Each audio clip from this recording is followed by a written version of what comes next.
Hello friends, welcome back to my channel. டிராமாக்குள்ள போறதுக்கு முன்னாடி மறக்காம இந்த வீடியோக்கு ஒரு லைக் போட்டுருங்க. சரி வாங்க டிராமாக்குள்ள போகலாம்.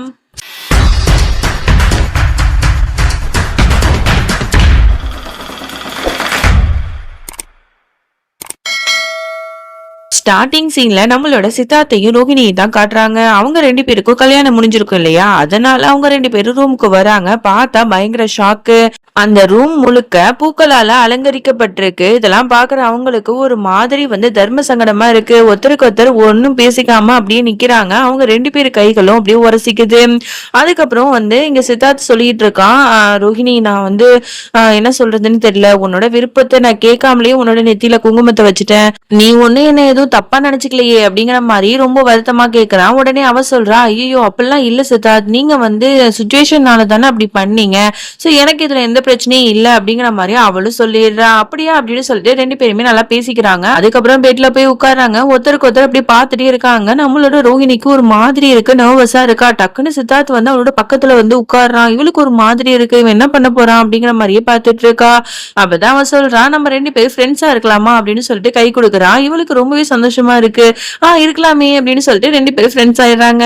சரி வா படுக்கலாம் அப்படின்னு சொல்லிட்டு ரெண்டு பேரும் தூங்க போகும்போது டக்குன்னு ரோஹிணி சொல்றா, ஒரே வீட்டுல எப்படி படுக்கிறது அப்படின்னு. அதுக்குதான் ஒரு வழி இருக்கே அப்படின்னு சொல்லிட்டு பில்லோவை தூக்கி நடுவுல தூக்கி வைக்கிறான். நீ அந்த சைடு படுத்துக்கோ, நான் இந்த சைடு படுத்துக்கிறேன், என் பக்கத்துல நீயும் வரக்கூடாது, உன் பக்கத்துல நானும் வரமாட்டேன், என்ன ஓகேவா அப்படிங்கிற மாதிரி அவன் கேட்க இவளும் டபுள் ஓகேங்கிற மாதிரி சொல்லிடுறா. அதுக்கப்புறம் லைட் ஆஃப் பண்ணலாம் அப்படின்னு சொல்லிட்டு போறா. டக்குன்னு சித்தார்த் சொல்றா, எங்க போறமா அப்படின்னு கேட்டா, இல்ல லைட் ஆஃப் பண்ண போறேன் அப்படின்னு. ஐயோ லைட்லாம் ஆஃப் பண்ணா எனக்கு சுத்தமா தூக்கம் வராது, அதனால லைட் எரியட்டும், நீ அப்படியே படுத்து தூங்கு அப்படின்னு சொல்ல, ஐயோ எனக்கு லைட் எரிஞ்சா தூக்கம் வராதுங்க அப்படின்னு சொல்ல, அதெல்லாம் எனக்கு தெரியாது அப்படின்னு சொல்லிட்டு அவன் பட்டு படுத்து தூங்குறான். இங்க நம்மளோட ரோஹிணிக்கு கடுப்பாகுது, என்னடா அது இப்பெல்லாம் பண்றானே, நம்ம எப்படா தூங்குறது அப்படின்னு சொல்லிட்டு புலம்பிக்கிட்டே படுத்துட்டு இருக்கா. அது என்னமோ தெரியல, இவங்க ரெண்டு பேரும் பேரு செம்ம கியூட்டா இருக்குல்ல. அதுக்கப்புறம் இங்க பிரேமையும் சீமாவையும் தான் காட்டுறாங்க. அவங்க ரெண்டு பேரும் அப்படியே ஹக் பண்ணிட்டு இருக்காங்க. அதுக்கப்புறம் என்ன, அவங்க ரெண்டு பேருக்கும் எல்லாம் நடந்து முடிஞ்சது போல அடுத்த நாள் ஆகுது. நம்மளோட பிரேம் நல்லா படுத்து தூங்கிட்டு இருக்கான். அப்ப நம்மளோட சீமா அழகா தலை குளிச்சுட்டு அவனோட பக்கத்துல நெருங்கி வரா. அப்படியே அவளோட தலைமுடியில ஈரமா இருக்கும்ல, அதை அவனோட முகத்துல போட்டு காட்ட, உடனே அவன் டக்குன்னு முழிச்சிடுறான். உடனே அவளை இறுக்கி பிடிக்கிறான். அவ ஐயோ பிரேம் என்னை விடுங்க அப்படிங்கிற மாதிரி சொல்றான். நான் விட மாட்டேனே அப்படிங்கிற மாதிரி அவனும் சொல்றான். ரெண்டு பேரும் ரொமான்டிக்கா பாத்துக்கிட்டே இருக்காங்க. அதுக்கப்புறம் அவ வெக்கப்பட்டுட்டு அங்கிருந்து ஓடி போயிடுறா. அதுக்கப்புறம் சீமா வெளில வரா. அங்க பார்த்தா ரோஹிணி அழகா சாரி கட்டிட்டு நிக்கிறா. உடனே சீமாக்கு ரொம்ப சந்தோஷமாயிடுது. அடடா ரோஹிணி ஆயிடுது, என்னோட ரோஹிணி ரொம்ப பெரிய மனுஷி ஆயிட்டா போல, புடவையில ரொம்ப அழகா இருக்கு, எங்க போற அப்படிங்கிற மாதிரி கேட்க, இல்லக்கா நான் இந்த மாதிரி பூஜை பண்ணலாம் அப்படின்னு சொல்லிட்டு நினைச்சிட்டு இருந்தேன், உங்களுக்காக தான் வெயிட் பண்ணிட்டு இருந்தேன், வாங்கக்கா ரெண்டு பேரும் ஒன்னாவே பண்ணலாம் அப்படிங்கிற மாதிரி சொல்ல, சரி வாமா அப்படின்னு சொல்லிட்டு ரெண்டு பேரும் ஒன்னா போய் பூஜை எல்லாம் பண்ணிட்டு இருக்காங்க. இவங்க ரெண்டு பேரும் ஒன்னா பண்றதெல்லாம் பார்த்துட்டு அன்னிக்காரிங்க அப்படி பொறாமையில அப்படி கடுப்பாறானுங்க. அதுக்கப்புறம் பாட்டியும் வருது. அப்பதான் சொல்லிட்டு இருக்கு, இந்த மாதிரி இன்னைக்கு ஈவினிங் சித்தார்த்துக்கும் ரோஹிணிக்கும் ரிசப்ஷன் இருக்கு, இவ தான் இந்த வீட்டோட மருமக அப்படின்னு சொல்லிட்டு நம்ம எல்லாருக்கும் காட்டணும் இல்லையா, அதனால இவளை போய் ரெடி ஆக்க அப்படிங்கிற மாதிரி சொல்ல, இங்க சீமாவும் ரோஹிணிய ரூமுக்கு அழைச்சிட்டு போயிட்டு கல்யாண பொண்ணு மாதிரி ரெடி பண்ணிடுறா. என் கண்ணே பற்றுண்டி அப்படின்னு சொல்லிட்டு அழகா மையெல்லாம் தூக்கி வச்சிட்டு இருக்கா. அப்ப மாமியாக்காரங்க வராங்க. எல்லாரும் கீழே வந்துட்டாங்க. வாமா ரோஹிணி போலாம் அப்படின்னு சொல்லிட்டு கீழே அழைச்சிட்டு இவ தான் எங்க வீட்டு மருமக அப்படின்னு சொல்லிட்டு இன்ட்ரோடியூஸ் பண்ணிட்டு இருக்காங்க. அதுக்கப்புறம் வர கெஸ்ட் எல்லாமே அவளுக்கு கிஃப்ட் எல்லாம் கொடுத்துட்டு இருக்காங்க. அப்ப பாட்டிய பத்தி அங்க இருக்கிற கெஸ்ட் எல்லாம் பேசிட்டு இருக்காங்க. இனிமே இந்த பாட்டி இருக்குல்ல, இதோட பாட்சா பழிக்காது, இனிமே இந்த ரெண்டு மருமகளோட ஆட்சி தான் நடக்கும் பாரு, ஓவரா பெருமையா சொல்லிட்டு இருக்கும்ல, இந்த குடும்பத்துக்கு நான் தான் எஜமானி அப்படிங்கிற மாதிரிலாம், இனிமே எல்லாம் மாறப்போகுது அப்படிங்கிற மாதிரிலாம் இங்க இவளுங்க பேசிட்டு இருக்கிறது எல்லாத்தையுமே பாட்டி கேட்டுட்டு ரொம்பவே கோவப்படுது. அப்புறம் பாட்டிக்கு முன்னாடியும் அவளுங்க ஏத்தி விடுறாளுங்க. பாத்தீங்களா, அங்க அவ்வளவு நகைய செலக்ட் பண்ணிட்டு இருக்காங்க. ஒரு கர்ட்டசிக்கு கூட இது நல்லா இருக்கான்னு உங்ககிட்ட கேட்கல, உங்களை மதிக்கல அப்படிங்கிற மாதிரிலாம் ஏத்தி விட, பாட்டியும் அப்படியே முறைச்சு அவங்க ரெண்டு பேரையும் பார்த்துட்டு இருக்கு.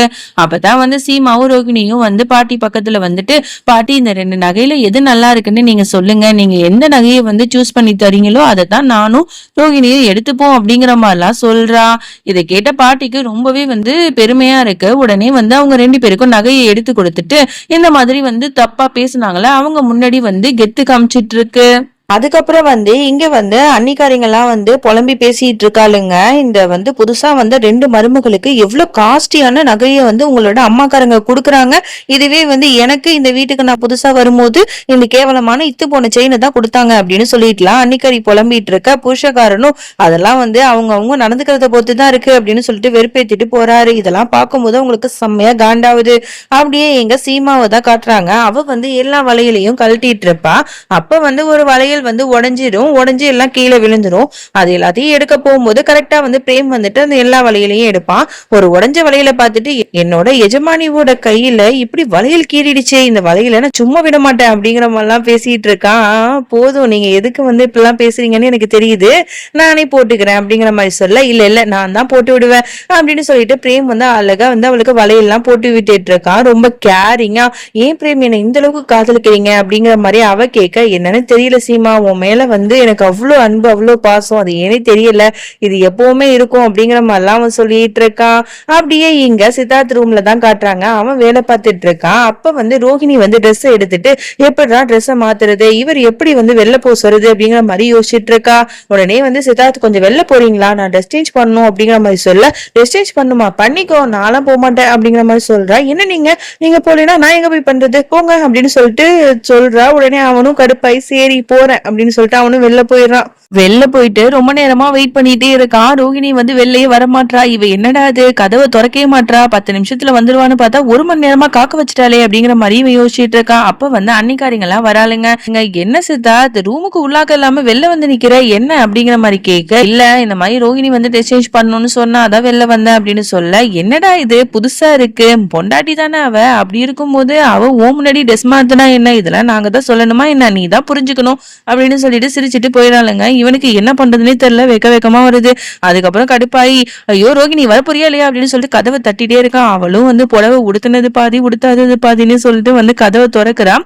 திறந்த உடனே அவளோட புடவை வந்து இந்த மாதிரி லட்சணத்துல இருக்கிறத பார்த்துட்டு உடனே அவன் சிரிக்கிறான். என்ன ரோகிணி இது, என்னமோ வந்து புடவை அப்படி கட்டுவேன் இப்படி கட்டுவேன் அப்படின்னு சீன் போட்டு போனேன், கடைசியில என்ன இது பாதி புடவை மட்டும் கட்டிட்டு வந்து நிக்கிற அப்படின்னு சொல்லிட்டு சிரிக்கிறான். ரொம்ப பேசாதீங்க, நான் வந்து அழகா வந்து கட்டிட்டு இருக்கிற நேரத்துல எனக்கு டைமே கொடுக்காம நீங்க வந்துட்டீங்க, அப்ப எப்படி நல்லா கட்ட முடியுமா அப்படிங்கிற மாதிரி சொல்ல, என்ன சொன்ன, 1 மணி நேரமா என்ன காக்க வச்சுட்டு புடவை கட்ட நான் உனக்கு டைம் கொடுக்கலையா, இதெல்லாம் நல்ல கதையா இருக்குமா உனக்கு அப்படிங்கிற மாதிரிலாம் சொல்லிட்டு இருக்கான். ஓ அப்படியா, சரி, எனக்கு தான் புடவை கட்ட தெரியல, உங்களுக்கு கட்ட தெரியுமா அப்படிங்கிற மாதிரி கேட்க, எனக்கு வந்து தெரியாதே அப்படின்னு சொல்ல, தெரியாதுல அப்ப போங்க அப்படின்னு சொல்லிட்டு கதவை வந்து சாத்திடுறா வெளில தள்ளி. உடனே இது எல்லாத்தையுமே பாட்டி தூரத்துல இருந்து பார்த்துட்டு தான் இருக்கு. அதோட இங்க சீமா பிரேம தான் காட்டுறாங்க. அவளும் வந்து பிரேம்கிட்ட சொல்லிட்டு இருக்கா, இந்த பாருங்க பிரேம், நான் வந்து ட்ரெஸ் சேஞ்ச் பண்ணணும், நீங்க வெளில போங்க அப்படின்னு கேட்டா, உடனே அவன் சொல்றான், நான் ஏன் போகணும், நான்லாம் போக மாட்டேனே, என் முன்னாடி தான் நீ பண்ற, நான் பார்க்க தான் போறேன் அப்படிங்கிற மாதிரி வேணும்னு வெறுப்பேத்துறான். உடனே இவ வந்து நீங்க போங்க அப்படின்னு சொல்லிட்டு வெளில வந்து அப்படியே தள்ளுறதுக்கு போறா. டக்குன்னு வந்து ஸ்லிப் ஆகி விழுந்துடுறான். உடனே 2 பேரும் ஐ கான்டாக்ட்ல அப்படியே பாக்குறாங்க. இந்த சீன்லாம் ரொம்ப ரொமான்டிக்கா இருக்கும். அப்படியே அந்த சீனை கட் பண்ணா எங்க பாட்டி வந்து ரொம்ப வந்து பலமா வந்து திங்க் பண்ணிட்டு இருக்கு. அந்த பாட்டிய வந்து அந்த சொந்தக்காரங்க எல்லாம் வந்து ஒரு மாதிரி பேசியிருப்பாங்கல்ல, இனிமே வந்து இந்த பாட்டியோட ஆட்சி நடக்காது அப்படி இப்படின்னு சொல்லிட்டு அதெல்லாம் நினைச்சு மனசை போட்டு குழப்பிட்டு இருக்கு. எப்படியாவது வந்து ஏதாவது பண்ணணுமே, நம்ம தான் வந்து இங்க வந்து கெத்தா இருக்கணும், இதுக்கு என்னதான் பண்றது அப்படின்னு சொல்லிட்டு ரொம்ப யோசிச்சுட்டு இருக்கு. அதோட இந்த பாட்டை நம்ம முடிச்சுக்கலாம். இதுக்கப்புறம் என்ன நடந்துச்சுன்னு சொல்லிட்டு நம்ம நாளைக்கு பார்க்கலாம். அது வரைக்கும் என்னோடு காத்திருங்கள். பாய். மறக்காம சர்ப்ரைஸ் பண்ணுங்க. தேங்க்யூ.